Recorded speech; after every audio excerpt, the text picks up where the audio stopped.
Chapter 1. The True Meaning of Peace. In the vast and intricate fabric of the universe, the concept of peace often carries a profound misconception. Many assume that to be peaceful, one must be devoid of the ability to inflict harm. However, true peace emerges from possessing the capacity for violence and choosing not to employ it. This crucial lesson was dramatically illustrated when humanity first encountered a species unlike any they had ever met within the galactic community. Humanity, a relatively new member of the interstellar society, brought with them a deep understanding of peace rooted in their turbulent history. For millennia, humans had grappled with internal conflicts and external threats. Over time, they learned that peace was not merely the absence of war, but the presence of justice, understanding, and the restrained strength to protect these ideals. This wisdom, forged through centuries of trials, became humanity's most significant contribution to the broader galactic dialogue. The first recorded encounter occurred in the aftermath of humanity's contact with another sentient species. At the time, Earth's diverse nations had unified under a single governing body, the United Earth Federation, UEF, following the conclusion of several devastating global conflicts. The scars from these wars had fostered a global ethos that prized peace and stability above all else. It was within this context that the UEF sent its first diplomatic mission to the Galactic Alliance, a coalition of various advanced species dedicated to mutual cooperation and security. The UEF's approach to diplomacy was shaped by their history. They had learned that lasting peace required more than treaties and agreements. It required a deep mutual understanding and respect. This understanding was something they hoped to impart to the galactic community, illustrating that peace did not equate to weakness, but rather to a disciplined strength that could deter aggression and foster cooperation. Chapter 2. Arrival of the Humans. The humans arrived at the Galactic Alliance with an air of mystery and intrigue. Unlike many species whose introductions were grand and ostentatious, the humans were reserved and deliberate. They introduced themselves as inhabitants of Earth, a planet our translators curiously rendered as unknown land, hinting at the humans' enigmatic nature. Their delegation comprised individuals who, at first glance, seemed to be religious figures. Clad in ornate garments and carrying talismans, these priests adhered to a strict hierarchy and spoke little, reminiscent of monks from ancient histories across various species. This semblance of a spiritual order suggested a deeply contemplative and cautious people. The human ambassador frequently consulted with a high-ranking female, known as the commander, whose presence and demeanor commanded quiet respect and hinted at unspoken power. The initial meetings were held in the grand chambers of the Galactic Alliance, a sprawling complex that symbolized unity and cooperation. The humans' arrival was met with curiosity and skepticism. They were unlike any species the Alliance had encountered before. Their subdued entrance, in contrast to the grandiosity of other species, immediately set them apart. They appeared almost monk-like in their silence and solemnity, their every movement and gesture steeped in a sense of purpose and gravity. As the humans settled into the negotiations, it became clear that their cautious approach was not a sign of weakness, but of measured strength. Every word, every gesture was calculated, indicating a profound understanding of diplomacy and the weight of their mission. They engaged in discussions with a quiet intensity, their focus unwavering. The ambassador, a man of middle age with sharp eyes that seemed to pierce through pretense, led their delegation with a calm authority. His frequent consultations with the commander, a woman of formidable presence and intellect, demonstrated a shared leadership that balanced wisdom and decisiveness. Chapter 3. The Maya Star Meeting. The negotiation site chosen was Maya Star, a strategically positioned asteroid near human territory. This location was intended to serve as neutral ground, easily accessible for both parties. It held the promise of becoming a central hub for future trade and cooperation. The Maya Star was selected not only for its strategic benefits, but also for its symbolic value, a place where new alliances could be forged. Maya Star, with its stable orbit and abundant resources, was an ideal location for such historic meetings. The asteroid had been equipped with state-of-the-art facilities to accommodate delegations from various species, complete with neutral zones designed to foster open dialogue and understanding. The humans arrived with a small entourage, their modest presence belying the significance of the occasion. We believed this location would be distant enough to avoid attracting the attention of the Drens, a formidable species evolved from apex predators. The Drens, with their predatory origins, had always been a source of unease for us. Their evolution into a social, cooperative species capable of advanced technology defied our understanding of natural progression. We had always assumed that such predatory instincts would prevent them from achieving the necessary cooperation for technological advancement. As the meeting began, the humans and our delegates engaged in initial discussions, finding common ground and understanding each other's cultures. There was a sense of cautious optimism that this asteroid could become a beacon of interspecies cooperation. The discussions ranged from trade agreements to cultural exchanges, with both sides eager to explore the potential benefits of this new alliance. Throughout the negotiations, the humans displayed a remarkable ability to listen and adapt. They asked insightful questions about our customs and traditions, demonstrating a genuine interest in understanding us. Their approach was a refreshing change from the often transactional nature of interspecies diplomacy, where mutual gain was the primary focus. With the humans, it felt like they were seeking something deeper, a true partnership based on mutual respect and shared values. Chapter 4. Thedrens Arrival. As the negotiations progressed, our sensors picked up an unexpected development, a fleet of Dren ships heading towards Maya Star. This was an alarming turn of events. The Drens had always posed a significant threat due to their predatory nature. In response, we prepared to execute our standard protocol, a tactical retreat to regroup at a safer location. The Dren ships, dark and menacing, loomed on our screens. Their arrival was a stark reminder of the dangers that lurked in the galaxy. The Drens, known for their ruthless efficiency in combat and their predatory instincts, had long been a source of fear and respect among the species of the Galactic Alliance. Their appearance at Maya Star was unexpected and deeply unsettling. However, before we could initiate our withdrawal, the human ambassador turned to the commander and calmly stated, "I believe this is your cue." The commander's response was equally composed, "I believe it is." This brief exchange, filled with unspoken understanding, hinted at a depth of strategy we had not anticipated. The humans remained resolute, their calm demeanor suggesting a hidden confidence. As we braced for what seemed to be an inevitable confrontation, the humans' next actions would reveal a side of their nature that left us utterly astonished. Before moving forward, make sure to subscribe to this channel for more videos. Chapter 5. Unleashing the Warriors. Before our retreat could begin, the humans executed a maneuver that appeared to be a desperate escape attempt. Their small ships darted towards the Dren fleet, a move that seemed suicidal. We watched in horror, expecting their imminent destruction. However, the events that unfolded defied all expectations. The priests who had accompanied the ambassador were, in reality, warriors of the highest caliber. In a stunning display of tactical precision and combat prowess, these serene figures transformed into formidable combatants.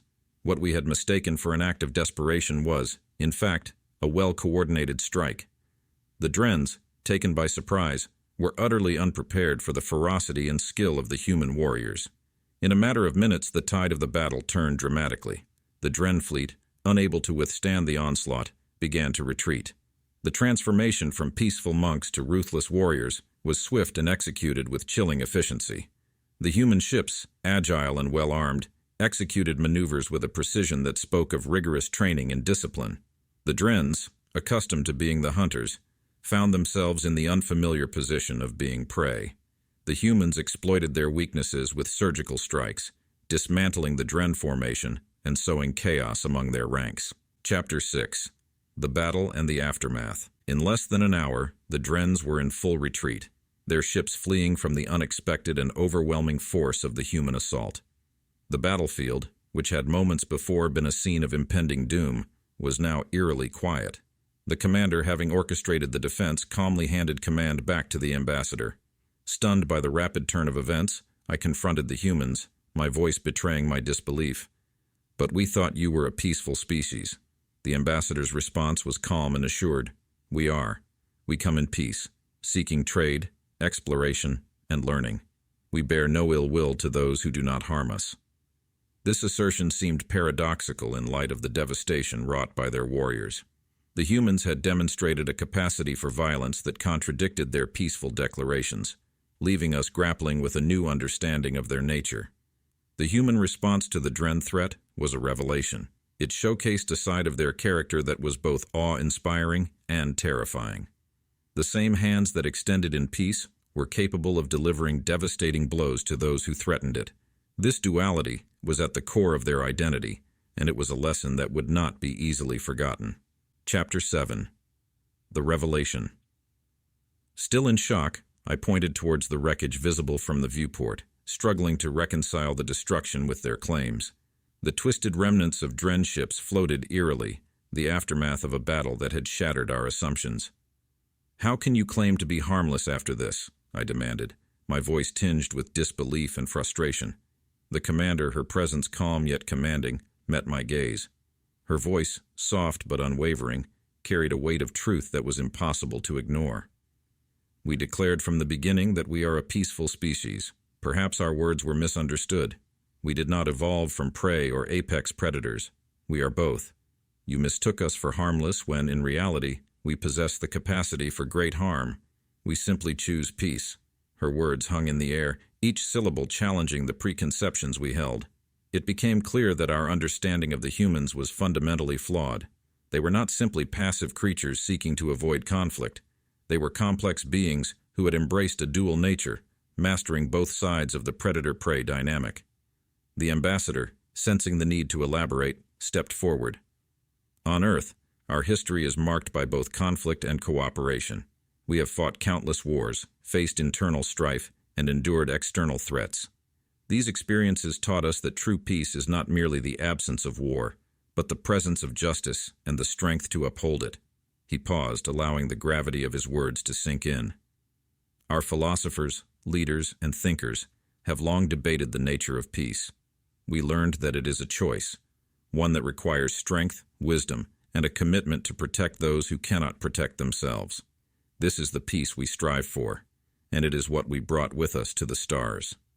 The room fell silent, each delegate processing the profound implications of this revelation. The humans' history, their struggle to balance their predatory instincts with their desire for harmony, mirrored the journey of many other species. Yet their ability to integrate these aspects into a cohesive philosophy of peace set them apart. To illustrate their point, the humans shared tales from their past. They spoke of ancient wars and the devastating consequences of unchecked aggression. They recounted the rise and fall of empires, the sacrifices of those who fought for freedom and justice, and the enduring quest for a world where might does not make right. One particularly poignant story was that of the Peacekeepers, a group of individuals who, throughout Earth's history, had dedicated themselves to resolving conflicts through non-violent means. These peacekeepers were often warriors who had laid down their arms, choosing instead to fight for peace with words, diplomacy, and acts of compassion. Their legacy was a testament to humanity's belief that strength and gentleness could coexist. The commander, with her dual role as a warrior and a philosopher, embodied this legacy. She spoke of her training, which encompassed not only martial skills, but also the study of ethics, history, and the arts of negotiation and mediation. "To be truly peaceful," she explained, "one must understand the nature of conflict. Only then can we choose not to engage in it." As she spoke, I realized that the humans' capacity for violence was not a contradiction of their peaceful nature, but a necessary complement to it. They had mastered the art of balance, understanding that true peace required the ability to defend it when necessary. This nuanced perspective challenged our binary view of species as either predators or prey, forcing us to reconsider our assumptions about strength and vulnerability. The ambassador concluded with a reflection on humanity's place in the galaxy. "We come in peace, seeking to learn, to trade, and to build lasting alliances. But know this, our peace is not born of weakness. It is a choice, a deliberate stance we take to ensure that justice prevails and that harmony can flourish. We do not seek conflict, but we are prepared to face it if it threatens what we hold dear." This revelation reshaped our understanding of the humans. They were a species that embodied complexity and resilience. Their journey from a war-torn past to a future of chosen peace offered valuable lessons for the entire galactic alliance. The humans were not merely allies, they were teachers, offering insights into the nature of peace and the strength required to sustain it. As we left the negotiation chamber, The weight of this newfound understanding settled upon us. The humans had shown us that peace was not a passive state, but an active choice, one that demanded both the capacity for violence and the wisdom to refrain from using it. This lesson, deeply understood and profoundly impactful, would guide our future interactions and shape the evolving relationship between our species. Chapter 8. Lessons from Earth. The commander's words hung in the air, heavy with implication. The humans were not simply what they appeared on the surface. Their history, their culture, and their very biology were interwoven with both predatory instincts and the instincts of prey. This dual nature was something entirely new to us, and it required a complete reevaluation of our understanding of what constituted a peaceful species. The ambassador, sensing the need for deeper clarity, began to recount humanity's history. "Our path to becoming a peaceful species has not been easy," he began. "On Earth, our ancestors were both hunters and the hunted. This shaped our development, instilling in us the need for both aggression and caution. Over centuries, as our civilizations grew, we learned that true peace required strength and the wisdom to use it judiciously." He continued, explaining how humanity's progress was marked by wars, revolutions, and periods of intense conflict. Each conflict taught us valuable lessons. The greatest of these was that peace is not the absence of conflict, but the mastery of it. We developed philosophies and ethical systems that emphasized restraint, compassion, and justice. Our greatest leaders and thinkers, from the philosophers of ancient Greece to the civil rights leaders of the 20th century, taught us that the most powerful force is not violence, but the ability to choose not to use it. The delegation listened in rapt attention. The humans' experiences mirrored in some ways the struggles of other species, yet their approach to peace was uniquely their own. Their willingness to embrace and understand their dual nature, rather than suppress or deny it, gave them a profound depth of character and resilience. Chapter 9. Building Trust. In the days following the battle, the human delegation worked diligently to rebuild trust and demonstrate their commitment to peaceful cooperation. They initiated a series of cultural exchanges, sharing their art, music, literature, and philosophies. These exchanges were designed to showcase the richness of human culture and to foster mutual understanding. One of the most impactful events was a presentation on Earth's history of conflict and reconciliation. The humans shared stories of how they overcame their darkest periods, how they rebuilt societies after devastating wars, and how they forged international cooperation through organizations like the United Nations. This narrative resonated deeply with many species within the Galactic Alliance, who saw parallels with their own histories. The commander, who had revealed herself as a warrior, also revealed herself as a scholar and philosopher. She led discussions on the ethics of warfare and peace, drawing on humanity's extensive literature on the subject. Her insights into the balance of power and the importance of restraint were particularly poignant, given her role in the recent battle. These efforts began to pay off. Slowly, the initial shock and mistrust gave way to curiosity and respect. The humans were not only seen as powerful allies, but as potential teachers who could offer valuable lessons in conflict resolution and the pursuit of peace. Their unique perspective, shaped by their dual nature, provided new ways of thinking about old problems. Chapter 10. The Dawn of a New Era. The events at Maya Star marked the beginning of a new era in the Galactic Alliance. The humans, with their profound understanding of peace and strength, became integral members of the coalition. Their approach to diplomacy, rooted in a deep respect for both peace and the capacity for violence, set a new standard for interspecies relations. The Maya Star itself transformed from a simple meeting place to a symbol of unity and cooperation. It became a hub for trade, cultural exchange, and diplomatic negotiations. The asteroid's facilities were expanded to accommodate more frequent and diverse gatherings, and it was equipped with advanced technologies to ensure the safety and comfort of all visitors. One of the most significant outcomes was the establishment of a new council within the Galactic Alliance, dedicated to the pursuit of peace through strength. This council, inspired by human philosophy, focused on conflict prevention, ethical warfare, and the development of defensive strategies that prioritized restraint and protection.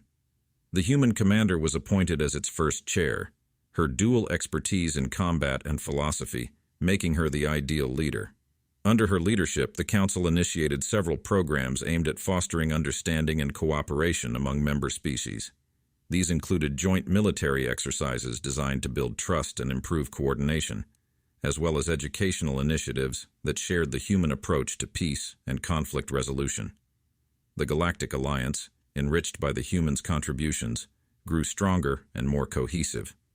Member species, inspired by the humans' example, began to adopt similar philosophies in their own societies. The idea that true peace requires the strength to protect it became a guiding principle for the entire coalition. The events at Maya Star and the humans' role in them had lasting impacts. They had shown that peace is not a state of being, but a dynamic process that requires vigilance, wisdom, and the capacity for decisive action. This lesson, hard-won and profoundly understood, would guide the Galactic Alliance as it faced future challenges and opportunities. Stay tuned for the next videos. Don't forget to subscribe and like the video.